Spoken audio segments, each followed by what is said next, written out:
Pada suatu malam, ada seorang gadis berpakaian lusuh yang bernama Suyun sedang berjalan di atas jembatan. Kemudian ada seseorang yang menjemputnya dengan mobil. Kemudian kita diperkenalkan dengan seorang pelatih tinju bernama Yok Ki-chul. Saat masih muda, Ki-chul pernah menjadi juara 1 dalam kompetisi tinju di Asia. Dan sebelum menjadi pelatih tinju, dia juga pernah bekerja sebagai penagih utang yang sangat ditakuti oleh para jamet yang hobinya pinjam 100. Malam itu, Ki-chul mendatangi beberapa panitia tinju yang mencurangi anak didiknya. Ki-chul tidak terima kalau muridnya menjadi juara 2, padahal anak tersebut sudah berusaha sangat keras dan mengikuti aturan main. Akan tetapi, para panitia ini tidak mau mengubah keputusan mereka. Selain itu, ada satu panitia yang nyolot kepada Ki-chul. Hingga akhirnya Ki-chul pun melakukan ini.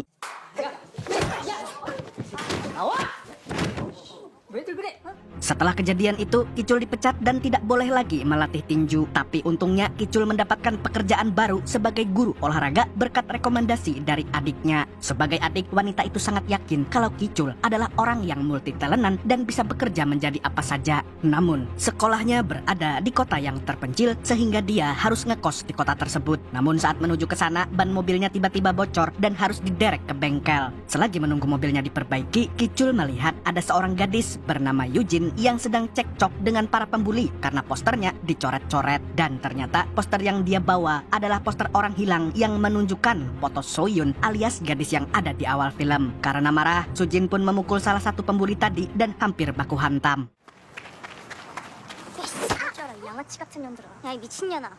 Untungnya Ki-chul langsung memisahkan mereka saat itu juga. Dia juga memperingatkan bahwa pembulian adalah hal yang harus dihindari oleh anak sekolahan. Setelah Ki-chul pergi, Yujin memperingatkan para pembuli kalau Seyun tidak kembali, maka merekalah yang harus bertanggung jawab. Sementara itu, Ki-chul bertemu dengan mantan murid tinjunya yang bernama Dongsu. Berkat Ki-chul, dia sekarang menjadi polisi yang tampan dan pemberani. Di sisi lain, Yujin sedang mengunjungi rumah nenek Suyun. Dia juga membawakan obat untuknya karena si nenek sering sakit-sakitan. Di sini terlihat kalau Yujin sangat peduli kepada Suyun dan neneknya. Dia lalu meyakinkan si nenek bahwa polisi akan segera menemukan Suyun. Sejak Suyun menghilang, Yujin selalu kepikiran dengan sahabatnya tersebut. Apalagi dia sudah menganggap Suyun sebagai keluarganya karena dia hidup kesepian sejak kecil.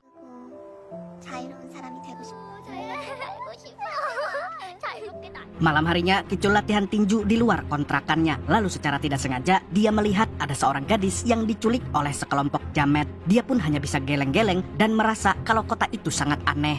Di waktu yang sama, kita diperkenalkan dengan seorang mafia kelas kakap yang sangat berkuasa di kota tersebut. Dia adalah Kwak Byung-du, atau yang lebih dikenal dengan nama Paijo. Jamet satu ini memiliki banyak bisnis mulai dari perdagangan hingga narkoboy dan sejenisnya. Tapi walaupun begitu, dia masih memiliki bos besar yang lebih berkuasa darinya. Nah, siapakah dia? Nanti juga tahu. Di lain pihak, Yujin sedang berjalan menuju halte bus karena malam semakin larut dan matanya sudah tinggal 5 watt. Namun tiba-tiba ada sosok misterius yang mengikutinya dari belakang. Beruntung, Yujin buru-buru masuk ke dalam bus. Kalau tidak, mungkin dia akan bernasib sama dengan Suyun.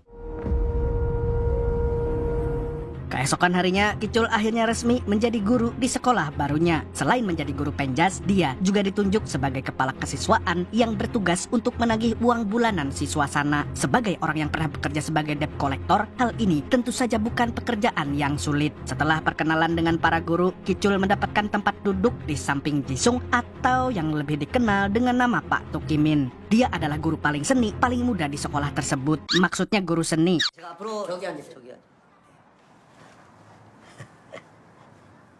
Singkat cerita, Ki-chul pun mulai menagih beberapa murid yang membayar SPP-nya sudah nunggak. Ketika sedang bekerja, ada seorang guru yang menyarankan agar Ki-chul menagih saat jam istirahat karena semua siswa pasti berkumpul di kantin. Namun ternyata pekerjaan ini lebih sulit daripada yang dibayangkan. Para murid di sekolah ini sama sekali tidak menghargai Ki-chul. Bahkan beberapa murid sengaja mengejek wajah Ki-chul yang mirip guru gembul. Belum lagi ada murid yang selalu nyolot saat berbicara.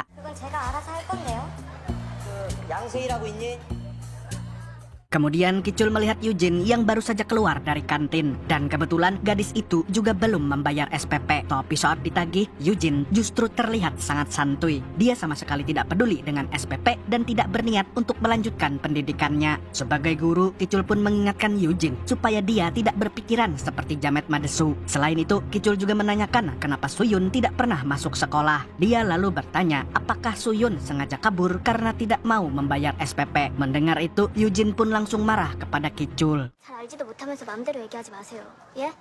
Eugene kemudian pergi ke ruang guru karena dia dipanggil oleh wali kelasnya. Di sini dia dimarahi karena selalu menempelkan poster Suyun di mading sekolah. Eugene lalu mengatakan kalau semua guru di sekolah ini tidak ada yang peduli kepada Suyun. Kicul yang melihat itu pun merasa khawatir dan kasihan kepada Eugene. Dia sebenarnya ingin menolongnya, tapi dia tiba-tiba kebelet pipis. Ketika hendak masuk ke toilet laki-laki, Kicul tidak sengaja melihat Tukimin yang baru saja keluar dari toilet perempuan. Meskipun begitu, Kicul tidak mau mempermasalahkannya. Mungkin saja Tukimin hanya salah masuk tempat. Sesudah pipis, Kicul melihat Eugene yang kabur di tengah jam sekolah. Dia pun memutuskan untuk melakukan patroli di lingkungan sekitar sekolah sembari jajan sempol di pinggir jalan. Namun karena dia tidak kunjung menemukan Eugene, akhirnya Kicul mengisi kegabutannya dengan bermain mesin capit. Dan hebatnya, dia berhasil mendapatkan hadiah boneka dalam sekali coba. Oke.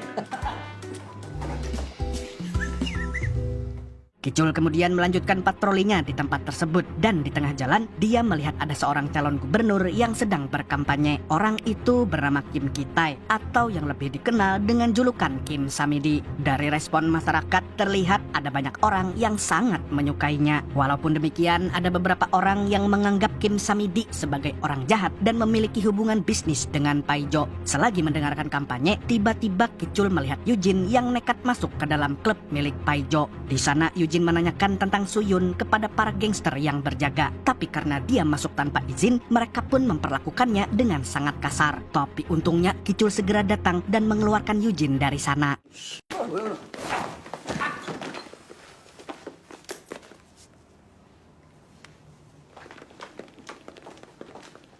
Sebelum pergi dari sana, ada seorang tante-tante cantik yang menghampiri mereka. Eugene pun langsung menanyakan tentang Suyun dan beberapa murid perempuan yang menghilang. Si tante lantas menyebutkan nama Madam Is Seul yang katanya memiliki informasi tentang perdagangan di bawah umur. 아가씨들은 이슬 언니가 더 잘 알 거예요.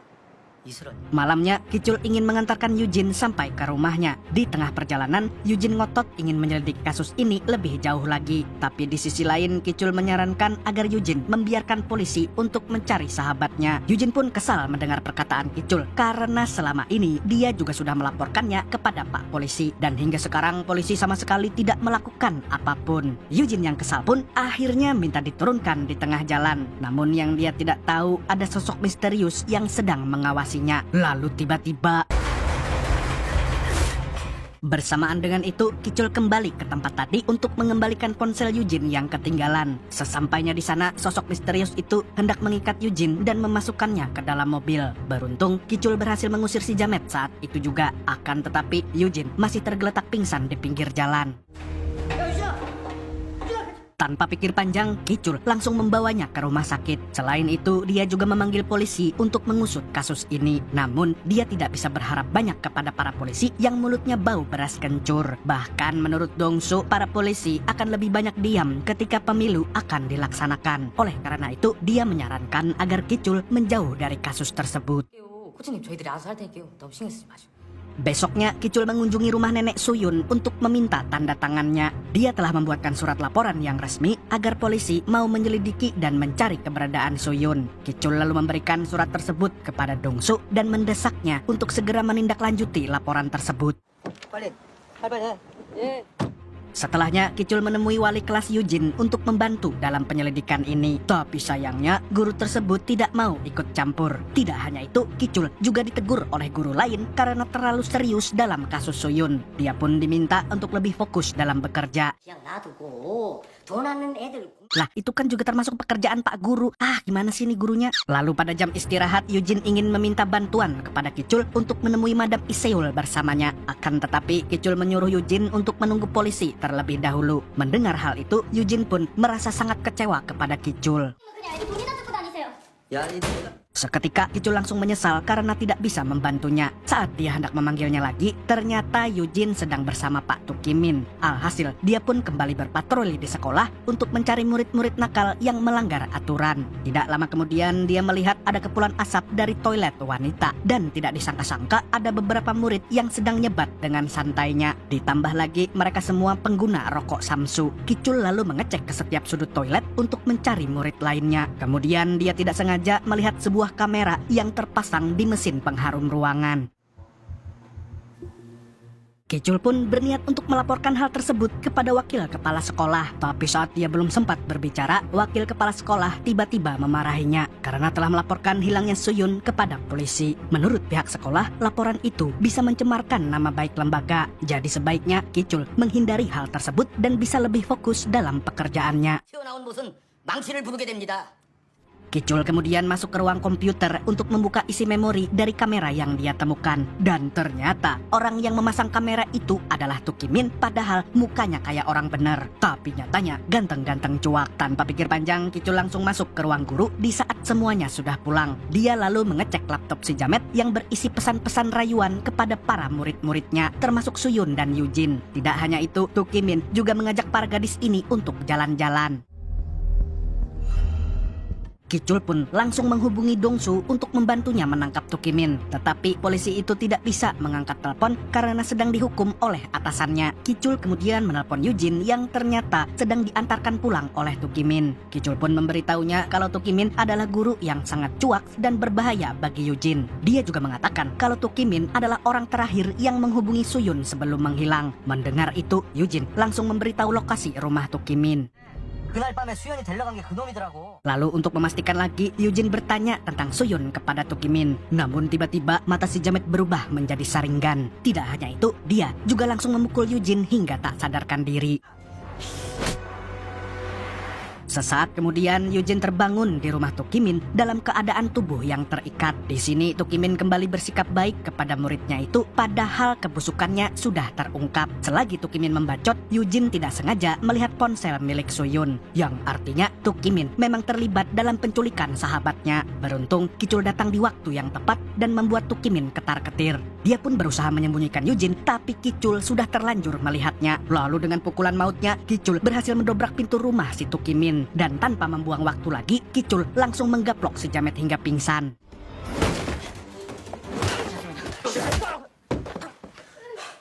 Setelah si Jamet sadar, Kicul pun menginterogasinya serta menanyakan keberadaan si Suyun. Tapi di sini Tukimin mengaku tidak tahu apa-apa. Dia lalu menceritakan kronologinya dari awal sampai akhir. Dan kata si Tukimin, dia menjemput Suyun karena gadis itu yang butuh pertolongan. Tapi entah kenapa Suyun minta diturunkan di pom bensin. Dan karena dia khawatir, Tukimin pun kembali ke pom bensin untuk memastikan keamanan Suyun. Namun sesampainya di sana, dia hanya menemukan ponsel Suyun yang berada di atas lantai. Mendengar cerita itu, Kicul sama sekali tidak percaya. Dia sangat tahu bahwa Jamet cuak seperti Tukimin selalu punya banyak akal. Kicul pun memutuskan untuk menghajarnya saja. Tapi sayangnya, ada polisi yang mendatangi mereka setelah menerima laporan dari Yujin. 선생님. 야, 조용해.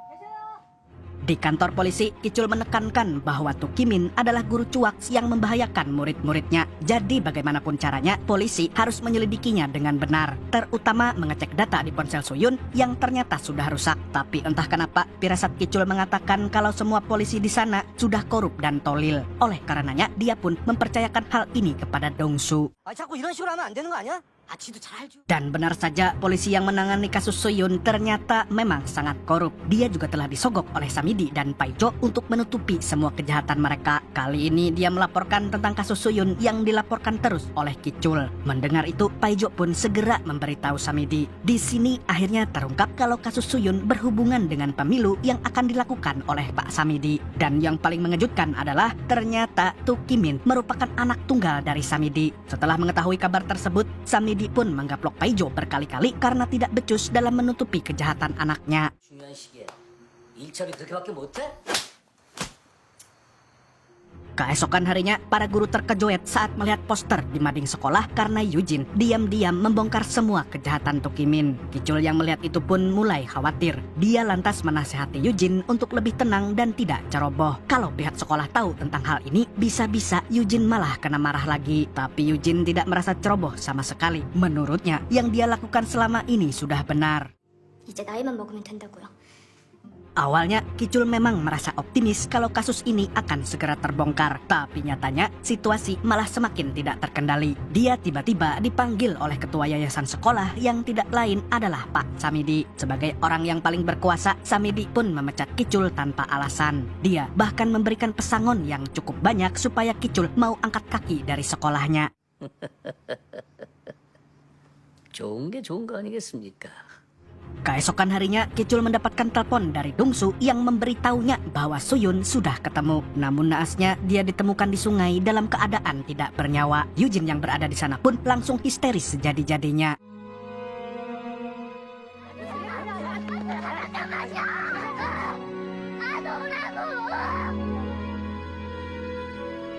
Lambat laun situasi menjadi lebih suram dari sebelumnya. Apalagi nenek Suyun tiba-tiba dilarikan ke UGD karena penyakitnya kambuh. Di waktu yang sama, Samidi semakin ketar-ketir setelah jasad Suyun ditemukan. Dia pun mendesak ke polsek setempat untuk segera menutup kasus tersebut. Di sisi lain, Dongsu diam-diam mencuri ponsel yang dijadikan barang bukti. Kali ini, dia tidak takut lagi dengan atasannya yang korup itu. Dia lalu memperbaiki ponsel itu di konter Mas Mukidi. Setelahnya, dia langsung mengabari Kicul karena dia menemukan bukti riwayat telepon antara Suyun, Madam Isyol, dan juga Paijo. Dongsu kemudian berniat untuk menemui Kicul. Tapi tiba-tiba, dia dipukul sampai pingsan oleh anak buah Paijo. Mereka lalu mengambil ponsel milik Suyun, kemudian menyerahkannya kepada Paijo.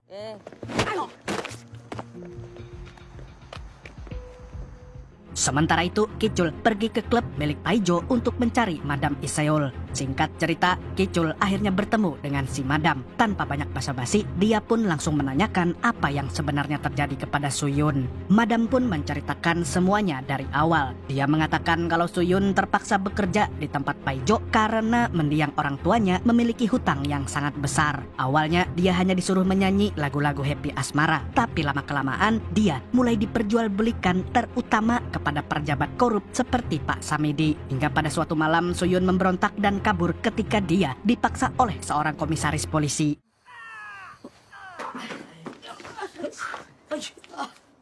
Selagi Madam bercerita, tiba-tiba Paijo dan para jametnya datang sehingga membuat Madam ketakutan. Alhasil, dia pun tidak mau melanjutkan ceritanya. Paijo CS kemudian mengusir Kicul dari sana, bahkan berani-beraninya memukul Kicul dengan besi. Padahal Kicul sudah berusaha untuk tidak menggunakan kekerasan. Tapi karena dia diserang duluan, maka membrutal adalah satu-satunya pilihan. Tanpa ragu-ragu, Kicul langsung menghajar mereka semua dengan bogem pemusnah jametnya. Dan hebatnya lagi, dia mampu menghabisi mereka dalam waktu singkat dan tanpa menggunakan senjata sama sekali.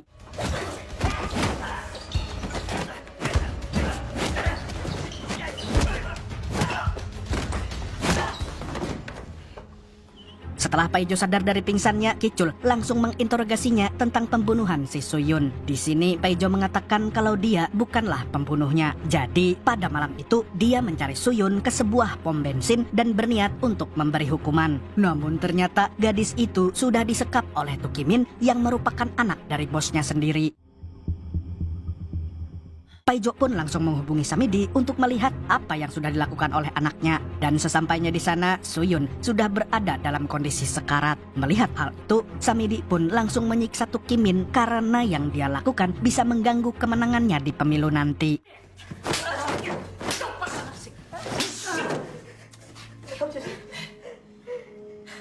Adegan lalu beralih ke rumah sakit di mana Yujin kembali diculik oleh Tukimin yang ternyata sudah dibebaskan dari kantor polisi.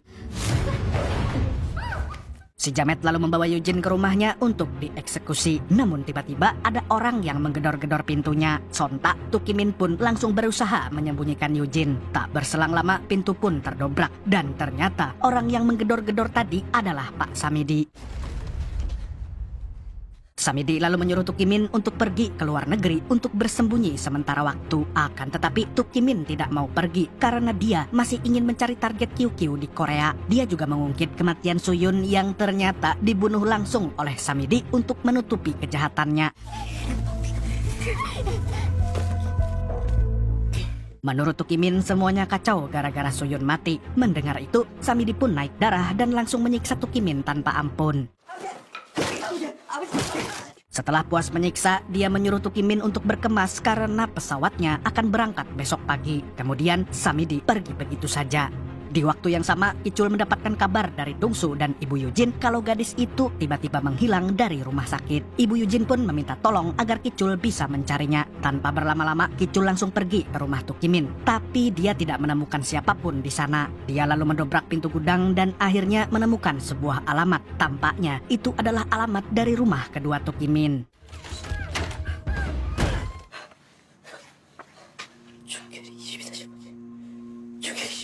Di sisi lain, Yujin berusaha kabur dengan menyemprotkan kentut macan tutul ke muka Tukimin. Tapi sialnya, semua pintu di rumah tersebut telah dikunci rapat. Alhasil, Yujin pun harus bersembunyi di balik meja. Namun lagi-lagi, Tukimin berhasil menangkapnya. Dan kali ini, Yujin tidak bisa kabur karena tubuhnya terkena pecahan beling. Untungnya, Kicul datang di waktu yang tepat. Dia lantas mendobrak pintu seperti layaknya Mamang Donli, kemudian mencabuti beling yang menancap di leher Yujin. Saat dia sedang menyumpal aliran darahnya, tiba-tiba Tukimin menusuknya dari belakang. Jamet itu berpikir kalau Kicul akan tumbang dengan mudah. Tapi nyatanya tusukan tadi tidak terasa apa-apa baginya. Kicul pun kembali berdiri dan langsung menghajar Tukimin dengan pukulan-pukulan yang sangat brutal.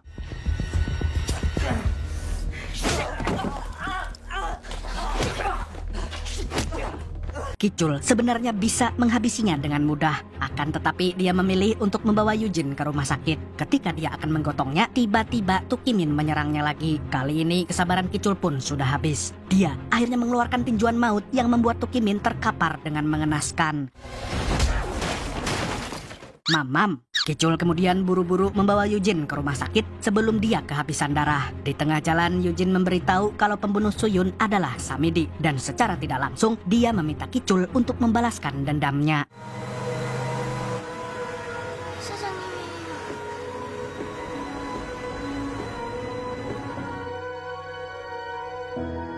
Setelah mengantarkan Yujin ke rumah sakit, Kicul melihat sebuah berita yang menyatakan bahwa Samidi telah memenangkan pemilihan gubernur. Dan tentu saja Kicul tidak akan membiarkannya menjadi penguasa lagi. Kicul pun langsung tancap gas ke tempat pengumuman pemilu, kemudian menghadang mobil Samidi. Lalu dengan beringasnya, dia menghabisi anak buah Samidi dan memecahkan kaca mobilnya dengan satu pukulan saja.